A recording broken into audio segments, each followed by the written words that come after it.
મિત્રો ગઈકાલે આપણા ગુજરાતના મુખ્યમંત્રી ભૂપેન્દ્ર પટેલ સાહેબ સાથે એવી કંઈક ઘટના બની હતી। આજે આખું દેશ કોઈ હસી રહ્યું છે, કોઈ મજાક કરી રહ્યું છે। આ રીતના બધા સોશિયલ મીડિયા પર કોમેન્ટ કરી રહ્યા છે। એવી તે કઈ ઘટના બની છે હું તમને આ વિડીયોની અંદર જણાવવાનો છું। વિડીયોને છેલ્લે સુધી જોજો અને આપણી ચેનલ પર નવા હો તો ચેનલને સબસ્ક્રાઈબ કરીને લાઇક કરી નાખજો। મિત્રો તમે બધા લોકો જાણો છો કે ગઈકાલે 150મી જન્મ જયંતિ સરદાર વલ્લભભાઈ પટેલ સાહેબની ઉજવણી કરવામાં આવી હતી। એટલે કે આખા ભારત દેશની અંદર જે ઉજવણી કરવામાં આવી હતી ત્યારે આપણા ગુજરાતના મુખ્યમંત્રી ભૂપેન્દ્રભાઈ પટેલ સાહેબ અમદાવાદ નારણ વિસ્તારમાં ઉજવણી કરવા માટે પહોંચ્યા હતા। એ જ સમયે જે ચીડી ઉતરતી વખતે પગ લપસી જતા નીચે પડ્યા હતા।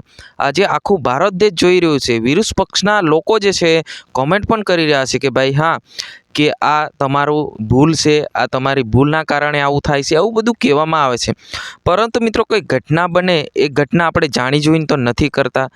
આપણને એવું ખબર હતી હોય કે ભાઈ મેં અહીંયા જઈશ તો મને આવું થશે, આપણે કોઈ દિવસ જાણતા નથી। એવું જ આ ઘટના કહી શકાય છે કે ભૂપેન્દ્ર પટેલ સાહેબ જે ગુજરાતના મુખ્યમંત્રી છે અત્યારે એમની સાથે એવી ઘટના બની છે કે ભાઈ જ્યારે જન્મજયંતિની ઉજવણી કરી રહ્યા હતા એ સમયે નીચે ઉતરી રહ્યા હતા ત્યારે અચાનક એનો પગ જે છે લપસી જતા નીચે દડી પડ્યા હતા અને એ જે બધું જ જે છે એ કેમેરાની અંદર કેદ થઈ ગયું હતું। આજે આખા ભારત દેશની અંદર લોકો જે છે હજી મજાક ઉડાડી રહ્યા છે, કોમેન્ટ અલગ અલગ પ્રકારની કોમેન્ટો કરી રહ્યા છે। હવે મિત્રો ખરેખર આપણે વાત કરવામાં આવે તો જે ગુજરાતના મુખ્યમંત્રી સાથે જે થયું છે જે છે એ બહુ ખોટું થયું છે।